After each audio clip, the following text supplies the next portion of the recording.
An open letter to the pupils of Miss Catavelli's class. Dear students, it is a true honor to greet you and share a part of my story. I want to thank your teacher, Miss Catavelli, for allowing me this opportunity to speak with you about something deeply personal, the Falklands War. My name is Anthony. My parents were Irish Catholics, and like many others seeking work, my father moved to England in the 1950s. He found a job in the shipyards and worked on a mighty ship called HMS Hermes, which later sailed into history as the flagship during the 1982 conflict. He never could have imagined that one day, his own son me would join the British Army and fight in that very war. Back then, there were no streaming services or endless cartoons on TV. We had only 3 channels. I played outside with toy soldiers, imagining epic battles in the dirt and grass. At 13, I joined the Army Cadets. I loved the uniform, the camaraderie, and the excitement when real soldiers visited, showing us their vehicles and weapons. Looking back, it's clear that the cadets were a kind of recruiting ground, and it worked. I set my heart on becoming a soldier.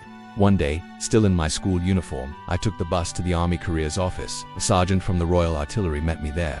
That's the regiment I would eventually join. I came home buzzing with excitement, told my mom I was joining the army, and she nearly fainted. I was still legally a child, so my parents had to sign the papers. They did so with heavy hearts. By 19, I was at war 8,000 miles from home, in a place I'd never heard of before Argentina invaded. At first, I thought the Falklands must be near Scotland. Most British kids still don't know where they are unless someone in their family died there. Here is a poem I wrote. It tells the story of growing up, of war, and of how innocence is slowly stripped away. 6. When I held a stick, bang bang you're dead. Bobby fell into the mud. Yanks and Japs. We played till sunset, all lived and died, and laughed and bled. 13. When I held a cadet rifle, bang bang cardboard target hit on the range.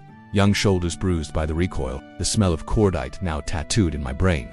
16. When I fired a howitzer, massive bang, tremendous recoil, big shells slammed into the breach, screeching death across the range, churning up the soil. 19. When I fired a missile, whoosh, a fireball on the horizon, direct hit on an enemy jet, a flash of glory, now burned into my dreams.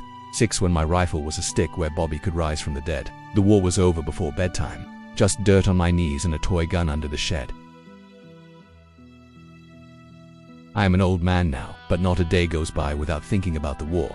What haunts me most are the 17-year-old boys who died just the year before. They were in school like you. Their lives were ended before they ever really began.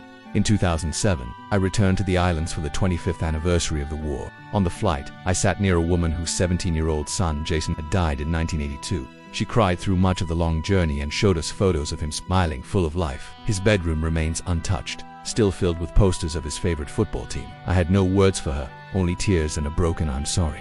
That moment stays with me. Argentine mothers who lost sons know this pain too. War does not care about nationality, it breaks hearts the same. I was diagnosed with PTSD, post-traumatic stress disorder, years after I left the army. I had watched helplessly as the ship I was meant to protect was bombed. Over 50 men died, burned and broken. It was the single worst British loss at sea since World War II. I blamed myself. That guilt tore through my life, leading to a failed marriage, depression, and even suicide attempts. I spent a year in hospital not long ago. It may be hard to hear, but this is war's true cost, the one politicians don't talk about, because it makes recruitment harder. My mother went to church every night while I was away. She lit candles and prayed for my safe return. I came back, but not the same boy who left. I bear no hatred toward the Argentine soldiers. They were doing what we were doing. Their duty, in fact. Some British and Argentine veterans have formed friendships since the war. That gives me hope. Only those who have seen war can truly understand how important peace is. It's okay to be proud of your country, British, Argentine, or any other, but let that pride never blind us to the truth that peace is always worth more than victory. No one truly wins a war.